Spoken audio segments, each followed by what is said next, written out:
Condado de Mercer, aqui tem algo. Sim, posso estar completamente louca. Mas eu estava só passeando com meu cachorro e encontrei uns ossos que, na minha opinião, parecem humanos, talvez não sejam. E eu estava me perguntando se posso enviar essas fotos para você ou mandá-las por e-mail. Onde você achou isso? Em Coldwater Creek, senhora? Bem ali no riacho Coldwater Creek. Eu estava passeando com meu cachorro, sabe? Bem onde estão fazendo aquela construção. Os ossos descobertos pela mulher que passeava com seu cachorro realmente pertenciam a um ser humano. Contudo, faltavam os braços, os pés e a cabeça. A polícia não conseguiu identificar o falecido. 4 anos depois, análises de DNA levaram à descoberta de que o falecido era Ryan Zimmerman, que havia desaparecido logo depois de dizer à família que iria se mudar para Columbus. A polícia de Ohio descobriu que na época do desaparecimento de Ryan, ele morava com 3 colegas de quarto. Uma colega de quarto, Sarah Buzzard, foi levada para interrogatório. Seja lá o que você possa imaginar que tenha acontecido entre Sarah e Ryan, provavelmente está errado. Este é um dos assassinatos mais bizarros e absurdos que você jamais ouvirá.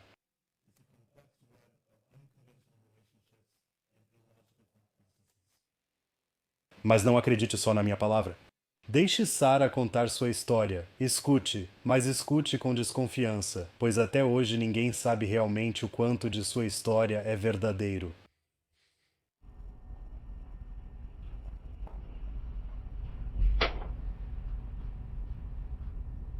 Quero dizer, quinta-feira, 6 de janeiro, estou a cerca de 9 cidades de distância. Os detetives Walker e Baker foram falar com a senhorita Sarah Buzzard.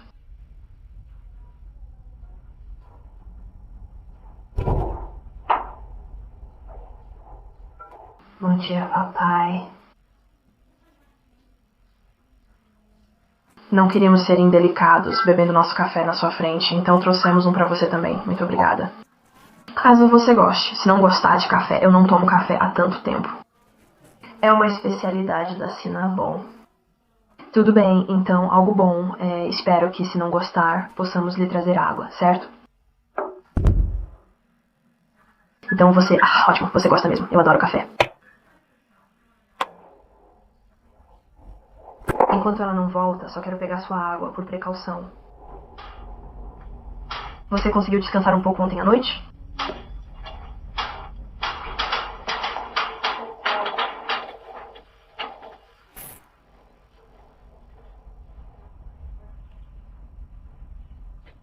Certo, meu filme está todo brilhante agora. O áudio parece um pouco estranho, mas ainda está... Claro, Mick, e tudo encaixado, eu sei. Obrigada, de nada. Bem, obviamente conversamos com o Sr. Omar e o Sr. Wilson, seus advogados. Eles estão plenamente cientes do que está acontecendo. Eles falaram com você. Isso está correto? Certo. E caso deseje, você pode conversar conosco sem eles presentes. Está correto? Sim, está correto, certo. Eu expliquei que ainda assim vou ler seus direitos de Miranda para você aqui, só para garantir que tudo esteja coberto.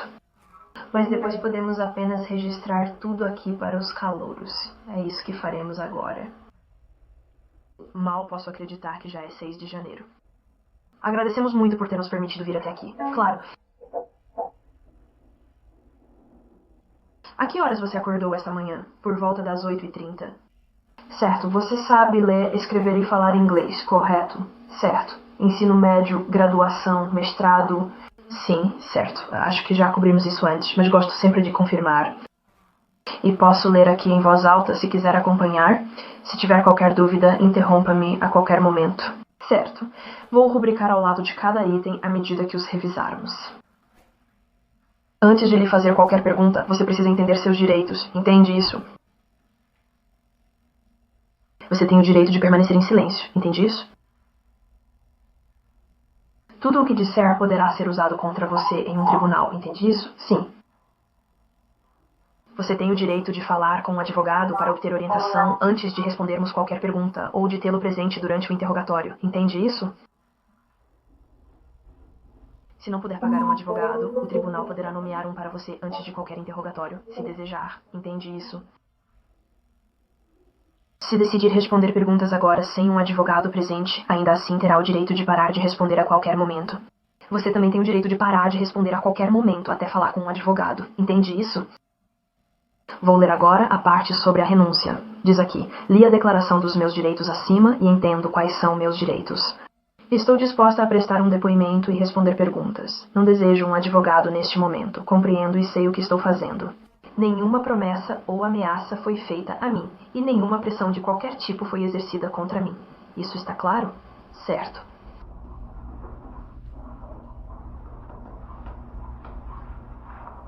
E desculpe por ser tão mal educada. Já nos conhecemos antes. Você não conheceu a detetive Carl Walker? Certo. Carla Cargo. Certo. Desculpe por isso. Por favor, avise se puder assinar aqui, reconhecendo que ouviu e entendeu seus direitos. Tem alguma dúvida sobre isso? Não. Certo.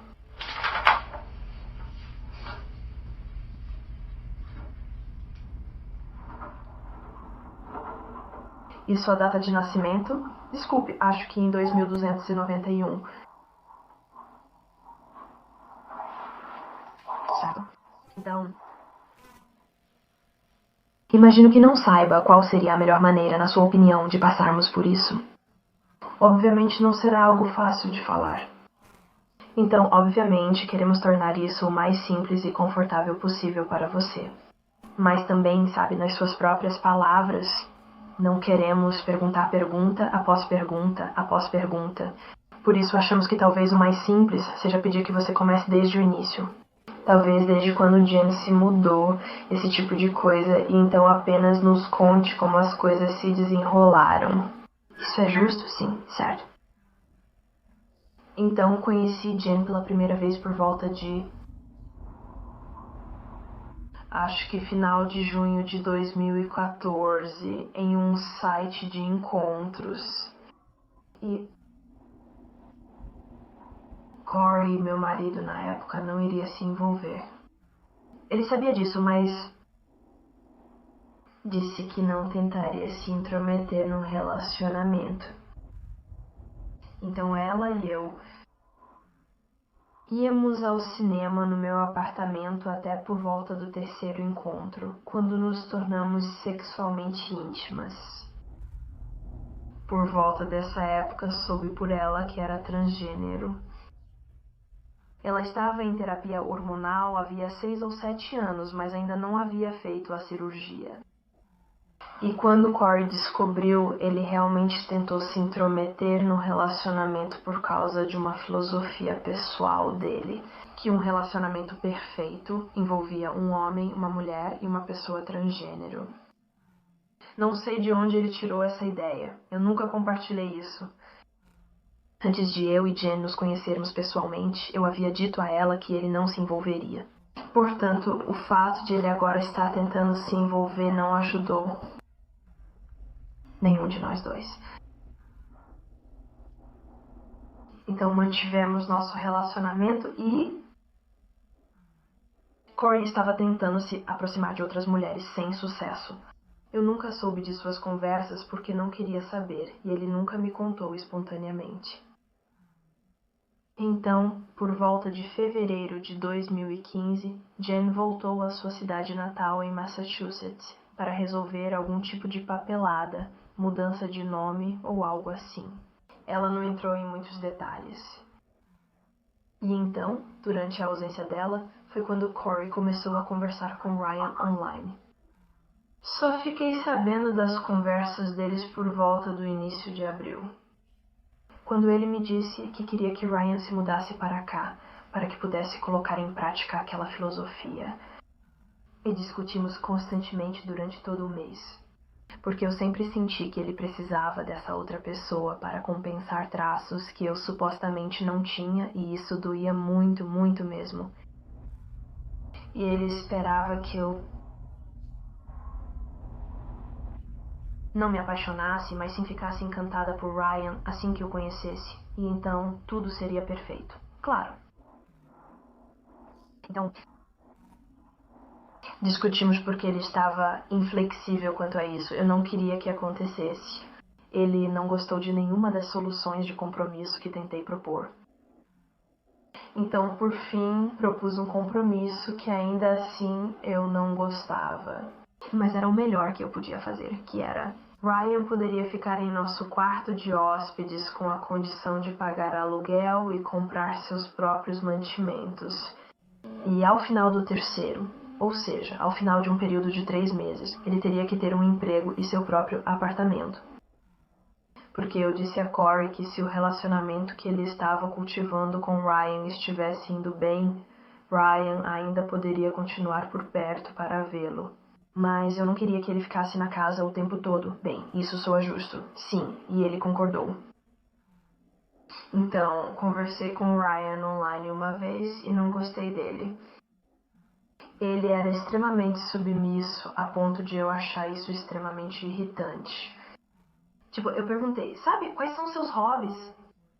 Do que você gosta de fazer? E ele respondeu, eu gosto de desenhar. E eu disse, tenho formação nisso e adoraria ajudá-lo. Ele respondeu, não, eu nunca serei bom o suficiente. Então, eu entendo isso. A família dele. Dava pra entender porque ele tinha aquele tipo de personalidade, mas eu não gostava disso. E avisei Corey que eu disse que não sabia como ele era fisicamente. Não sei se Corey tinha recebido fotos, mas eu nunca vi nenhuma, e eu disse, acho que não vou gostar dele quando ele chegar. Mas ainda assim vou dar a ele a chance de ter ao menos um lugar para ficar até se estabelecer. Então Jen voltou por volta de meados de maio de 2015. E ela meio que se mudou oficialmente para a sala de estar por volta do final de junho ou início de julho, algo assim, antes da chegada de Ryan. Então ela montou seu espaço na sala de estar. Colocamos uma cortina para separar aquele espaço da escada e da cozinha para dar um pouco de privacidade. E então Ryan chegou. Não lembro exatamente quando, mas acho que foi por volta do final de julho ou início de agosto de 2015, algo nessa faixa. E a partir daquele momento ele se mudou para o quarto de hóspedes lá em cima. Lá em cima também tínhamos o quarto onde Corey e eu costumávamos dormir. Ao lado, então, o quarto de hóspedes ficava aqui. O quarto ficava aqui, havia um corredor longo, o banheiro e depois o escritório. Então, enquanto Ryan esteve lá, ele pagou o aluguel e comprou seus próprios mantimentos. Mas eu não interagi muito com ele, a menos que fosse necessário. Naira, quer dizer, Jen, não gostou dele. Ela não gostou dele de jeito nenhum desde o início. Ela fazia comentários do tipo, ele é uma pessoa repulsiva, o mundo ficaria melhor sem ele. Ela simplesmente o detestava, principalmente por causa da personalidade dele, mas também porque ele ficava escutando conversas no alto da escada e ela sempre o pegava fazendo isso, o que a incomodava muito. Conversas. Sempre que alguém falava na cozinha, ele se sentava no topo da escada e tentava ouvir às escondidas. Então Naira, Jen, se manteve reservada. Então Naira Ela ficava principalmente na sala de estar, evitando interagir com Corey ou Ryan sempre que possível, exceto quando estávamos todos juntos na cozinha nas horas das refeições. Eu ia e vinha entre ficar com ela, ir trabalhar e, às vezes, ficar no escritório com Corey, já que era lá que ficava a minha mesa. Também tentei não interagir com Ryan o máximo possível, mas era um pouco mais receptiva se ele tivesse dúvidas. E então Ryan ficava quase o tempo todo no quarto dele. Já Corey alternava entre passar tempo no quarto de Ryan, ficar no escritório ou ir à faculdade. Assim, todos nós mantínhamos um relacionamento desconfortável, mas funcional. E então, em setembro, acho que foi no dia 25, sei que foi no fim de semana em que tudo aconteceu, mas não lembro exatamente se foi sexta-feira ou sábado. Acho que foi sexta-feira 25.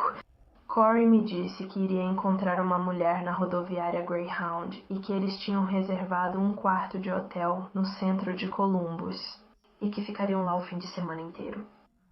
E também me disse que não queria mais ter nada a ver com Ryan. Ele não era o que Corey esperava. E não tinha cumprido a parte do acordo que lhe cabia. Ele tinha agendado várias entrevistas de emprego e nunca compareceu a nenhuma delas, porque estava convencido de que seria rejeitado. Então, para que se incomodar? Então, Corey me disse que não queria mais Ryan lá. Ele tinha dito a Ryan que queria que ele arrumasse suas coisas e fosse embora antes do retorno de Corey. E então ele partiu para o hotel. No dia seguinte, não lembro de ter visto Ryan pelo resto daquele dia. Se o vi foi rapidamente, só para ir à cozinha pegar algo, mas ele não falou comigo de verdade. Na manhã do dia 26, Naira começou a falar sobre um plano de matá-lo. E eu não levei a sério, porque ela às vezes fazia esse tipo de comentário. Por exemplo, se estivéssemos no estacionamento e víssemos uma mulher esperando no carro dela, ela dizia algo como: "Ah, será que aconteceria alguma coisa se eu simplesmente atirasse nela ali dentro?" Ou: "Ah, será que aconteceria alguma coisa se a gente jogasse aquele ciclista para fora da estrada?" E coisas assim. Ela nunca agia com base nisso, então eu nunca levei a sério. Por isso, quando ela começou a falar em matar Ryan, eu também não levei a sério. Ela disse algo pela primeira vez naquela manhã ou já tinha comentado antes? Ela pode ter feito comentários casuais antes, mas nada grave. Era menos sobre assassinato e mais sobre violência em geral. Psicólogos têm a responsabilidade de avaliar riscos potenciais entre seus pacientes. Um fato que gerou uma vasta literatura sobre os métodos para determinar se uma pessoa tem probabilidade de cometer atos violentos. De acordo com essa pesquisa, sabemos que muitas pessoas que cometem violência planejada não fazem ameaças diretas a seus alvos, mas comunicam suas ideias, planos ou intenções a terceiros. Algumas também mantêm diários ou cadernos registrando seus pensamentos e comportamentos. Para muitas dessas pessoas perigosas, a expressão de fantasias violentas frequentemente antecede a violência real. Isso não quer dizer que fantasias violentas por si só sejam perigosas, já que a maioria das pessoas tem fantasias violentas esporadicamente. Contudo, indivíduos que têm fantasias violentas frequentes têm maior probabilidade de cometer violência real. Além disso, indivíduos com alta pontuação no traço de personalidade abertura, o traço relacionado à mente aberta e à busca por novidades, tendem a ter fantasias violentas mais frequentes. Relevante para este caso, a abertura também é o traço de personalidade que se espera ser mais comum entre pessoas envolvidas em relacionamentos poliamorosos. Quanto ao mecanismo possível, as fantasias violentas agem quase como o oposto das práticas meditativas, gerando sentimentos cada vez mais negativos em relação à pessoa alvo dessas fantasias. É um ciclo vicioso que alimenta mais ressentimento, o que, por sua vez, intensifica fantasias mais agressivas contra aquela pessoa. Naturalmente, o resultado é uma probabilidade maior de a pessoa agir com base nessas fantasias. Nada disso é de conhecimento comum, nem deveríamos esperar que Sarah soubesse disso. Contudo, em algum nível da consciência humana, todos temos uma intuição sobre pessoas perigosas. É provável que Sarah tenha sentido que Jen estava em perigo real, mas, em vez de buscar ajuda, decidiu tornar-se cúmplice do crime.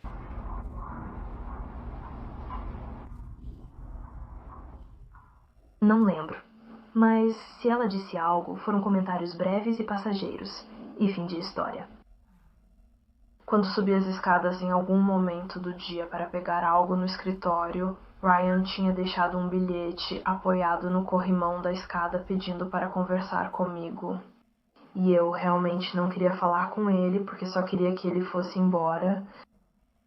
Então voltei para baixo e mais tarde, quando fui usar o banheiro, ao sair ele colocou a cabeça para fora do quarto e disse: "Posso falar com você?" Então finalmente aceitei.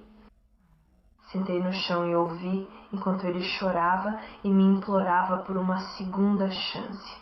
Ele disse que Corey o odiava e que ele queria. Eu ignorei grande parte do que ele disse, porque sabia que só queria uma segunda chance. Mas eu disse a ele, olha, sinto muito que Corey tenha dito isso e que queira que você vá embora antes do fim do período de 3 meses. Mas se é isso que ele quer, vou apoiá-lo. Além disso, apontei, você não tentou ir a nenhuma das suas entrevistas de emprego. E não pode usar a desculpa de que não tinha carro ou que não tinha. Um currículo bom o suficiente para conseguir a entrevista. Você simplesmente não quis ir porque desistiu? E eu disse que não faria nada. Se era isso que Corey queria, então ele teria que ir embora neste fim de semana, o que não era o que Ryan queria ouvir, mas ele concordou com isso. Então saí, voltei para baixo e contei a Naira o que ele tinha me dito. E foi aí que ela voltou a detalhar o plano deles. Ainda não levei a sério, mas comecei a ficar preocupada com o quanto o plano estava se tornando elaborado. E então, quando ela começou a juntar ferramentas como sacos de lixo, água sanitária e a serra de arco do galpão, percebi que ela estava falando sério. Então tentei convencê-la a desistir. Calmamente no início e depois comecei a ficar um pouco histérica. E ela me disse que se eu não ajudasse, faria aquilo sozinha de qualquer jeito. E que seria muito mais confuso e muito mais difícil fazer tudo sozinha. E que Corey provavelmente chegaria em casa antes que ela terminasse. Então ela disse que me daria apenas um papel pequeno a desempenhar, mas que faria a maior parte do trabalho pesado. E normalmente nesse ponto, os advogados me perguntam, bem, por que você fez isso? Por que não ligou para a polícia? Por que não a expulsou de casa? E foi porque eu a amava, né? Sabia que ela não era uma boa pessoa. Sabia que era meio borderline, sociopata. Ela gostava de manipular as pessoas, inclusive a mim, no início do nosso relacionamento. Mas ela foi a única pessoa que esteve ao meu lado em tudo o que Corey me fez passar. E foi a primeira pessoa com quem realmente senti que se importava comigo. Talvez não tanto nesse momento do nosso relacionamento, mas mais tarde. Ela era ferozmente leal a mim, por isso não queria perdê-la. Então concordei em ajudar. Então, à noite, esperamos até Ryan subir para usar o banheiro e depois fomos juntas para o escritório. Ela tinha um pano que mergulhou em água sanitária e uma garrafa de vinagre ao seu lado para adicionar ao pano na hora certa. Porque os dois causavam algum tipo de reação química, ou pelo menos algum tipo de gás tóxico, não sei ao certo, mas ela fez a pesquisa sobre isso. Quando Ryan saiu, eu estava esperando na porta do escritório, aguardei até ele passar pelo corredor. Então pulei nas costas dele, o enlacei pelo pescoço e o derrubei no chão com o meu próprio peso para segurá-lo. Enquanto Naira se aproximou, montou sobre ele e pressionou o pano em seu rosto. Quando ele começou a emitir aqueles ruídos guturais e ofegantes, Naira me deixou sair de debaixo dele. E eu me encolhi no escritório e chorei. Não queria olhar para ela nem para ele. Queria que não tivesse tido que fazer aquilo, mas estava feito e eu estava tão assustada e horrorizada. Mas não havia... Não a interrompi, não a parei. Não, o amor era uma multidão.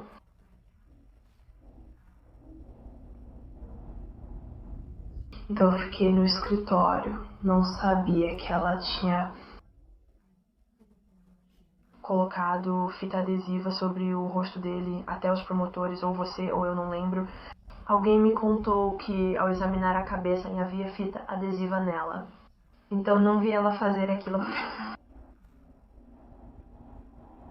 Acho que ela fez isso para ter certeza de que ele não respiraria caso não estivesse totalmente morto. E então ela me pediu para ajudá-la a levá-lo até a banheira, mas eu me recusei.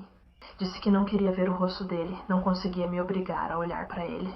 A única coisa que eu via eram as panturrilhas dele saindo para fora, e a pele já tinha ficado branca, então eu sabia que ele tinha morrido. Então fiquei no escritório por um tempo, até que ela conseguiu colocá-lo na banheira.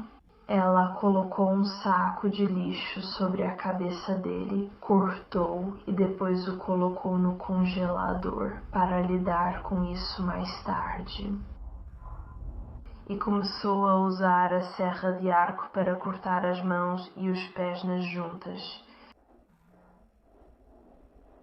Nesse momento, como eu não precisava mais ver o rosto dele, saí para ajudar e ela me deu as roupas dele, instruindo-me a colocá-las em um saco de lixo enquanto ela trabalhava. E depois, não tenho certeza de quanto tempo passou, parecia cerca de 1 hora, ela começou a ter cólicas intestinais. Então foi se deitar e disse que eu teria que assumir. Então coloquei as mãos em um saco, não, as mãos e os pés. Ela me disse para colocar num saco e ela também os colocou no congelador para depois. Porque, segundo ela, essas seriam as 2 principais características identificadoras, e teria que lidar com elas separadamente. Então, removi os antebraços e as pernas na altura das juntas. Foi um trabalho lento e exaustivo, e eu não trabalhei rápido o suficiente.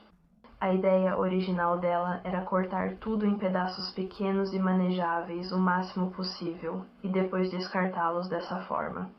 Mas não tivemos tempo suficiente para isso, então ficamos apenas com a cabeça, as mãos e os pés. Os antebraços foram para um saco, as pernas para outro, e então só nos restou lidar com o tronco. Por volta daquela hora, eu diria talvez 4 ou 5 da manhã, eu percebi que o céu já estava clareando. Ela voltou para ajudar e trouxe uma caixa plástica preta da Tupperware, onde guardava algumas de suas coisas, esvaziou-a e a levou para cima.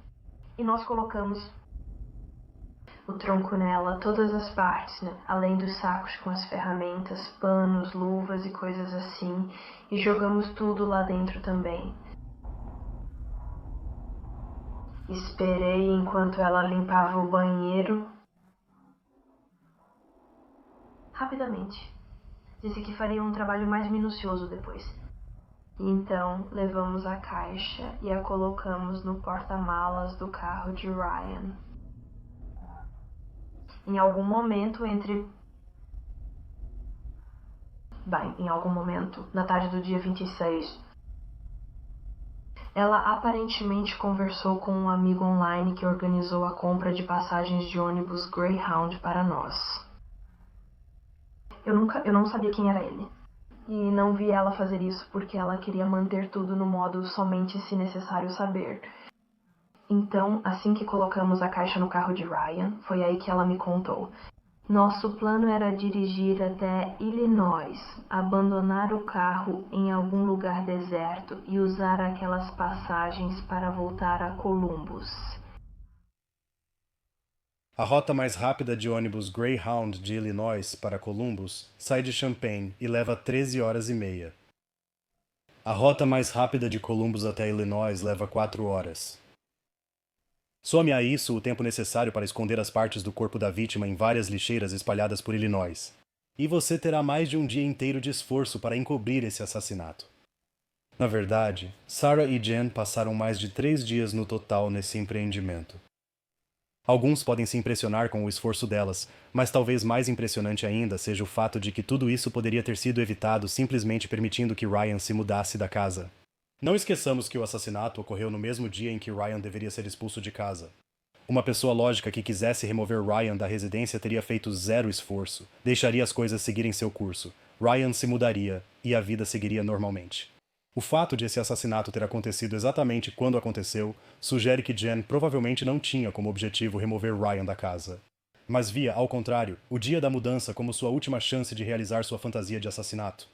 Daí a negligência e a relativa falta de um plano abrangente para ocultar o crime. Então começamos a dirigir e eu Parei para abastecer depois de talvez meia hora a 1 hora e foi aí que o carro não quis mais ligar. Ela pegou meu telefone e tentou resolver o problema enquanto eu fazia tudo o que conseguia pensar, mas não conseguimos ligá-lo. Então tivemos que chamar um guincho para trazê-lo de volta ao condomínio. Pedimos ao motorista para deixá-lo à beira da estrada que passava pelo complexo, aquela que, acho eu, não fazia parte oficial dele. E então Naira disse que eu precisava trazer meu carro, porque teríamos que usá-lo em vez daquele. Quando trouxe meu carro ao lado do dele, ela tirou algumas coisas do porta-malas dele e colocou no meu. Tirou as placas do carro dele e vasculhou tudo, procurando qualquer coisa que precisasse ser levada. Então transferimos a caixa para o banco de trás do meu carro, deixamos o carro dele lá e partimos novamente rumo a Illinois. O céu começou a escurecer. Não lembro quanto tempo ficamos na estrada, mas sei que o dia passou muito rápido. Imagino que boa parte do tempo tenha sido gasta tentando ligar o carro. Mas já estava escurecendo quando saímos no meu carro e eu retomei a direção em direção a Illinois. E assim que escureceu, Naira começou a escolher saídas aleatórias para eu virar. E nós dirigimos por aí tentando encontrar lixeiras abertas e sem vigilância. Então jogávamos um dos sacos dentro e voltávamos para a rodovia, seguindo viagem. Fizemos isso até restar apenas o tronco. Mas nesse ponto, ambas estávamos acordadas havia 36 horas ou mais. Então eu ficava cochilando ao volante e disse a ela que não conseguia continuar dirigindo. Foi então que encontramos aquela área arborizada, jogamos o tronco lá e demos meia volta, começando a voltar para Columbus. E eu tive que parar com frequência em estradas rurais para cochilar um pouco, só para conseguir continuar dirigindo.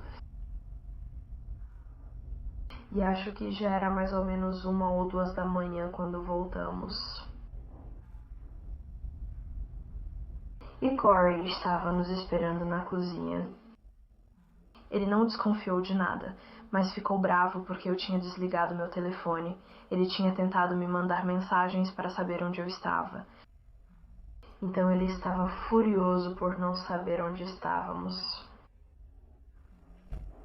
Eu não queria falar com ele, só queria dormir.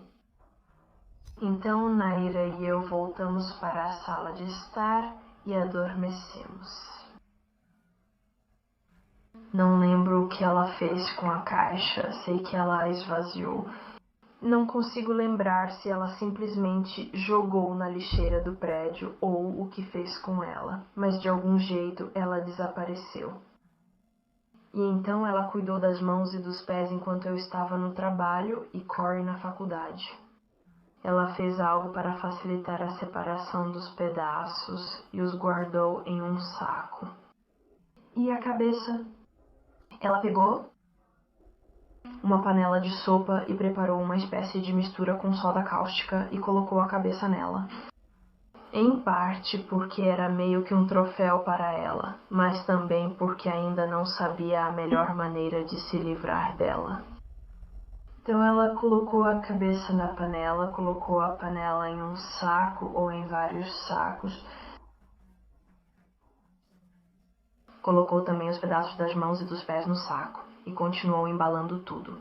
E guardamos tudo no galpão por enquanto. E toda vez que nos mudávamos, aquilo tinha que ir conosco.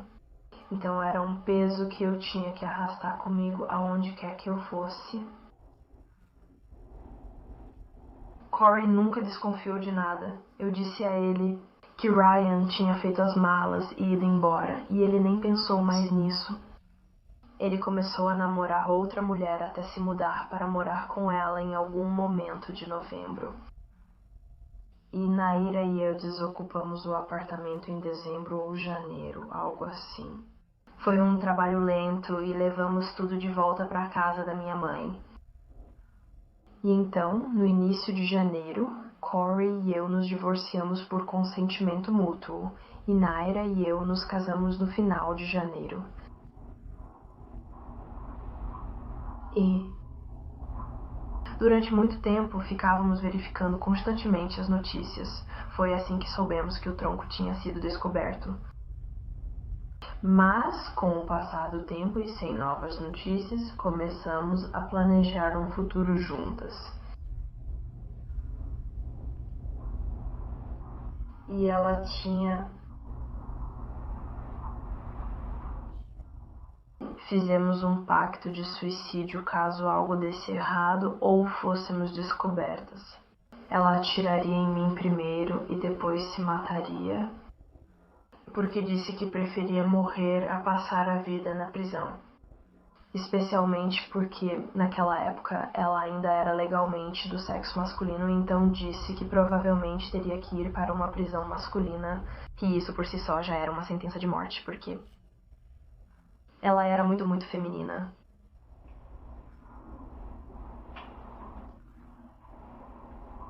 Concordei com o pacto de suicídio, mas também fiquei com medo porque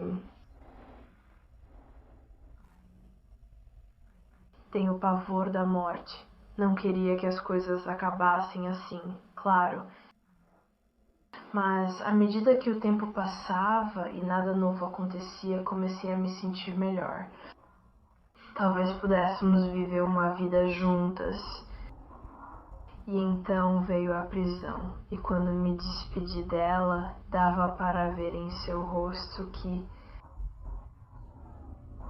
ela sabia. E quando o policial do departamento de polícia de Marion me contou o que tinha acontecido, não fiquei surpresa, mas é difícil.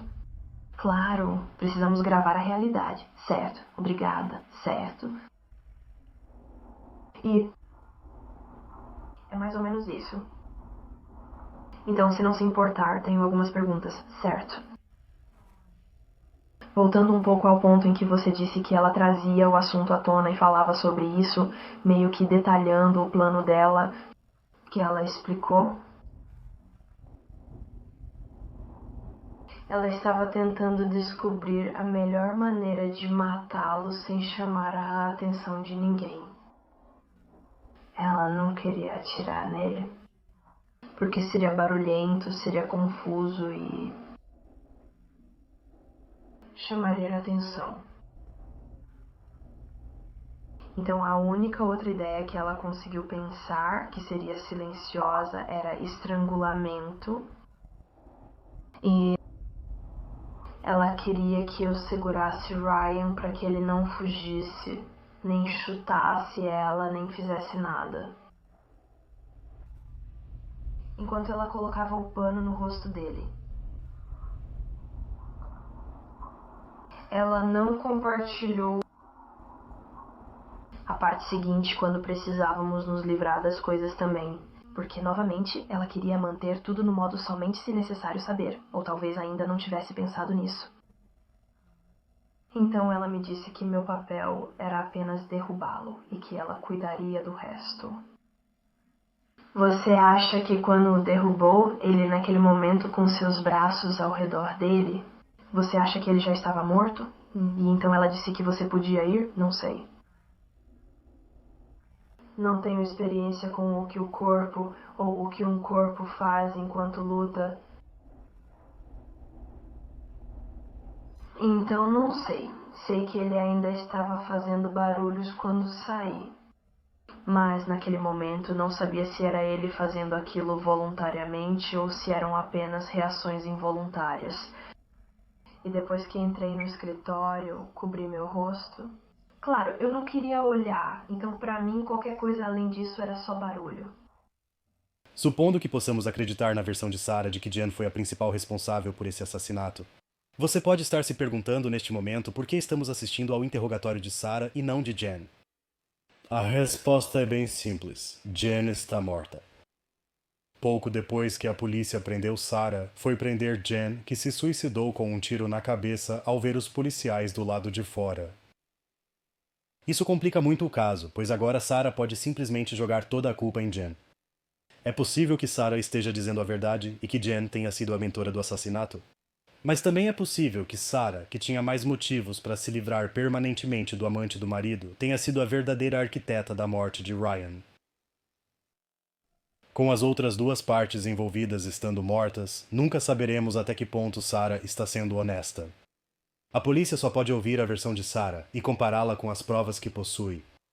E as provas, principalmente um corpo desmembrado e um carro recuperado que foi vendido logo após o assassinato, revelam pouco sobre se Sarah ou Jen foi a principal responsável. Você mencionou que ela foi e juntou todas essas coisas diferentes. O que você quer dizer com ela foi e juntou? Ela foi a uma loja comprar alguma dessas coisas ou não? Não, ela pegou tudo no apartamento. Sacos de lixo, água sanitária e vinagre estavam na cozinha como produtos de limpeza.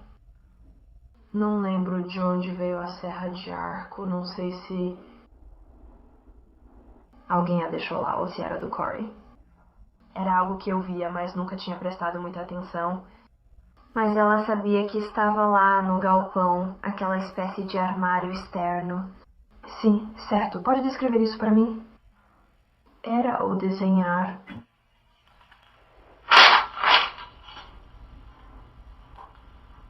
Então era mais ou menos desse tamanho, ou pelo menos a lâmina era.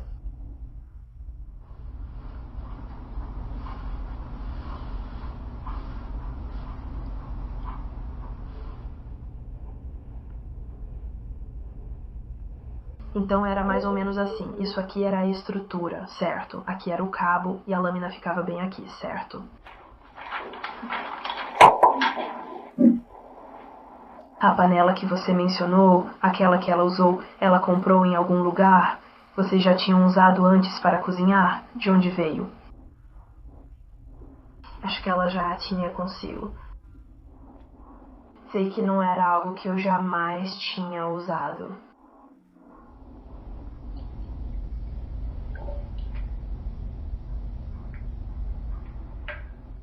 Não lembro se ela já a tinha ou se a comprou antes. Só sei que não era algo que Corey e eu tínhamos conosco. Certo, porque você tinha mencionado que ela tinha trazido isso antes. Quanto tempo antes ela começou a fazer comentários sobre violência contra Ryan ou sobre matar Ryan? Comparado com o momento em que realmente aconteceu, naquele fim de semana? Bem, talvez ela não tenha feito comentários necessariamente violentos, mas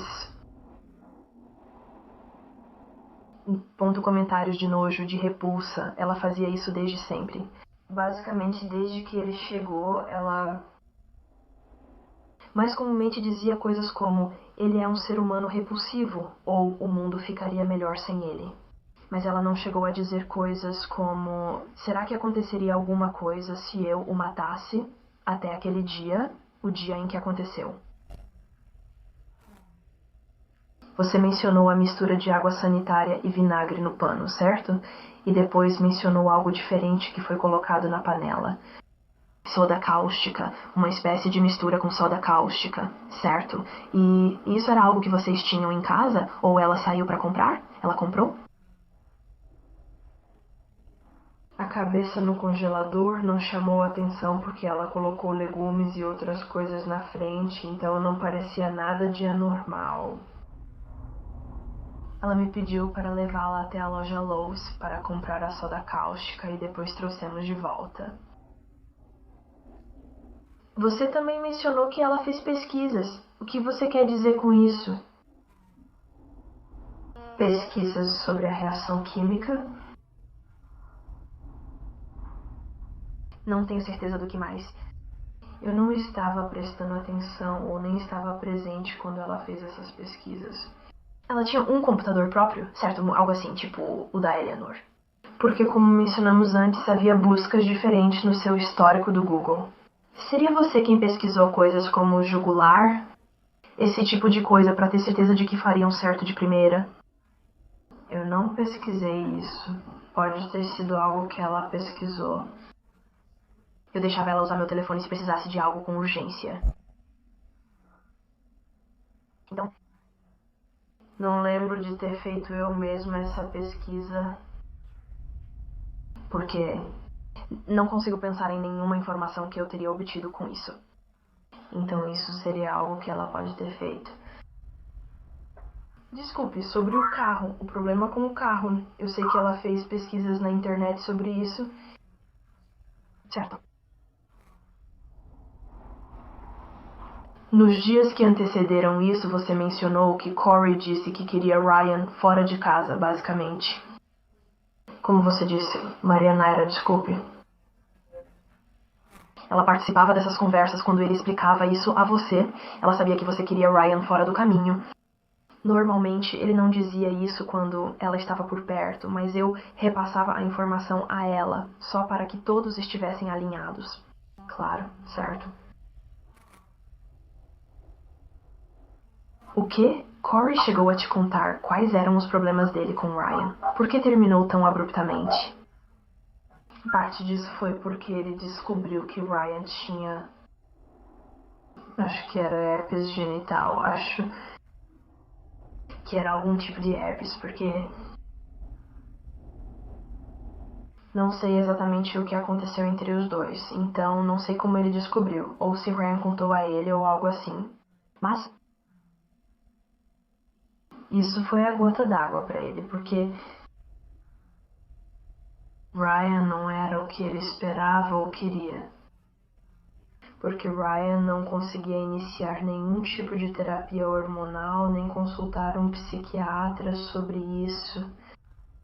Ele era fisicamente masculino, muito claramente. E acho que não era isso que Corey esperava. Não sei se ele tinha recebido fotos de Ryan que o fizeram acreditar que ele era diferente, mas... foi uma combinação de Ryan não ser o que ele esperava, descobrir que Ryan tinha herpes, Ryan nunca ir às entrevistas de emprego e quaisquer outras conversas que eles tiveram. Tudo isso culminou na decisão de Corey de voltar a procurar mulheres e esquecer que aquilo tinha acontecido. Claro! Você sabia que Corey estava procurando outras mulheres em sites de relacionamento, tentando encontrar alguém antes disso? Não sabia. Depois eu não via, mas sabia que ele estava fazendo isso.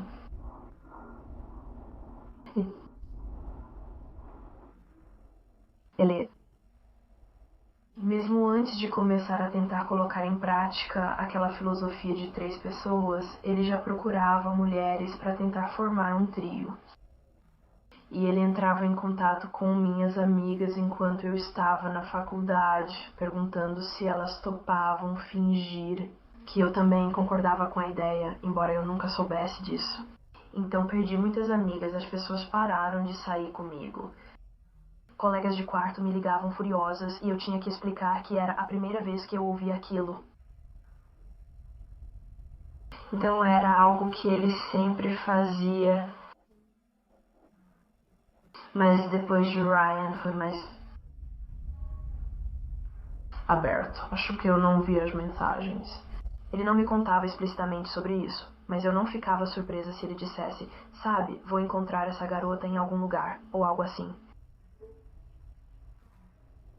Voltando às coisas usadas, você mencionou que ela pegou tudo dentro de casa, como sacos de lixo, sacos para vácuo.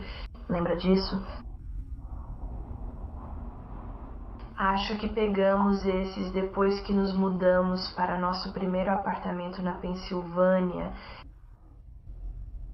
porque começou a ficar com um cheiro meio estranho, então precisávamos de um vedamento melhor. E a mãe dela precisava de sacos para vácuo de qualquer jeito, então compramos alguns, tiramos o que precisávamos e mandamos o resto para a mãe dela usar. Certo. E quanto à fita adesiva, como você mencionou, fomos informados por seus advogados ou algo assim. E eu mostrei a você uma foto que Duck tirou, era azul água. Lembra de ter isso em casa? Era minha. Era do seu restaurante. Ela provavelmente pegou no escritório, porque eu usava para decorar cadernos e coisas assim. Claro. Então acho que as coisas que levaram a isso... Você lembra de ter ido com Ryan ao supermercado Kroger ou algo assim? Ou vocês iam ao Kroger e faziam várias compras separadas? Dependia. Ele veio com a gente algumas vezes no meu carro. E quando chegávamos lá, todo mundo se separava para pegar suas próprias coisas. Corey ia sozinho ou com Ryan e Naira ia comigo. Todos fazíamos compras separadas. Essa linha de questionamento surge porque o cartão de débito de Ryan teve saques e compras de valores altos antes e depois do assassinato. A versão de Sarah coloca toda a culpa em Jen. Mas, se os detetives conseguirem que Sarah admita ter usado o cartão de débito de Ryan após o assassinato, poderão acusá-la também de roubo, além das acusações atuais. Por outro lado, talvez isso seja exagero, considerando que as acusações atuais já incluem 2 acusações de assassinato qualificado, 2 de homicídio doloso, 3 de sequestro, agressão, rapto, adulteração de provas, furto qualificado, receptação de veículo, posse de instrumentos do crime e 2 acusações de violação de cadáver. E quando terminávamos, colocávamos tudo no carro e voltávamos. Acho que ele também ia ao Kroger ou a lugares assim, sozinho.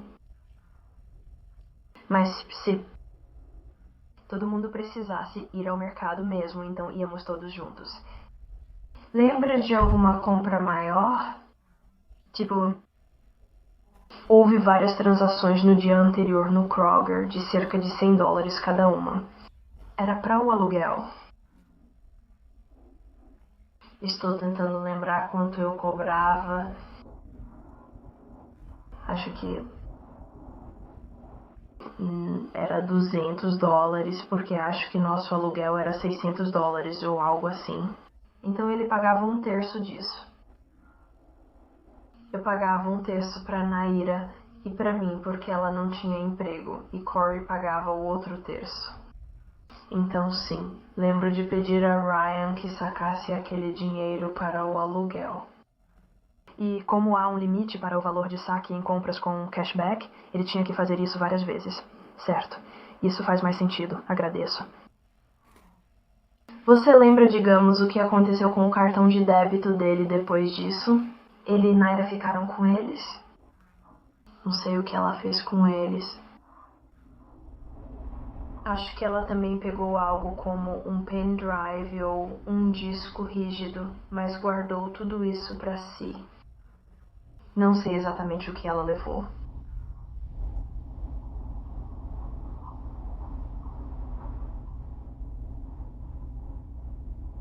Sim, não lembro o que estava no porta-malas. Tudo bem. Malas, caixas, ela pegou o que queria e guardou na área dela. Certo, então você não sabe se o cartão de débito teria sido usado por alguma de vocês nas semanas seguintes ao... Certo. Você lembra se havia mais alguma coisa? O tronco estava num saco separado. Havia outras coisas dele, pertences, roupas, fios que estariam naquele saco. Que vocês? Não naquele saco. Por quê? Ele ocupava quase todo o saco. Acho que tivemos que dobrar o saco. Mas pertences menores, como as roupas dele, foram colocados em seu próprio saco. Porque era algo que podíamos jogar facilmente em uma das lixeiras. E quanto a meu entendimento, é que ele viajava constantemente com um videogame ou até um tablet, algo assim. Lembra se ele tinha essas coisas ou se as tinha? Acho que ele tinha talvez um Wii U ou um 3DS. Era algo que Naira guardou. E não sei o que fez com isso. Não ficaria surpresa se ela tivesse vendido, porque ela costumava comprar e vender muitos eletrônicos, consertá-los e revendê-los. Então imagino que tenha feito isso em algum momento, mas teria sido por conta própria. A única coisa que eu teria feito seria levar a caixa aos correios para ela depois que ela fizesse essas transações. Lembro de ter visto a tela do gamepad do Wii U algumas vezes e depois não vi mais. Certo. Você não tudo bem? Sim, lembro que já lhe fiz perguntas antes. É difícil reviver tudo isso repetidamente. depois de qualquer fim de semana. Acho que terei que fazer isso de novo na sentença. Então estou muito esgotada emocionalmente por ter que reviver tudo isso várias vezes. Bem, infelizmente, em situações como essa, às vezes ajuda a colocar tudo pra fora. Quanto mais você fala sobre isso, mais isso pode lhe trazer encerramento também. Sim, como aconteceu comigo em situações anteriores, espero que você tenha esse mesmo encerramento. Você mencionou que Naira guardou o disco rígido. Isso teria vindo de um tablet, computador ou algo assim? Ou ela pegou especificamente só isso? Acho que foi especificamente o disco rígido externo. Deixei Ryan emprestar um tablet ou um laptop antigo. Não lembro qual. Talvez... Não lembro se ainda tinha meu laptop antigo ou se já tinha dado para alguém. Mas ele emprestou algo para se comunicar com amigos, família ou ficar online, seja lá o que fosse.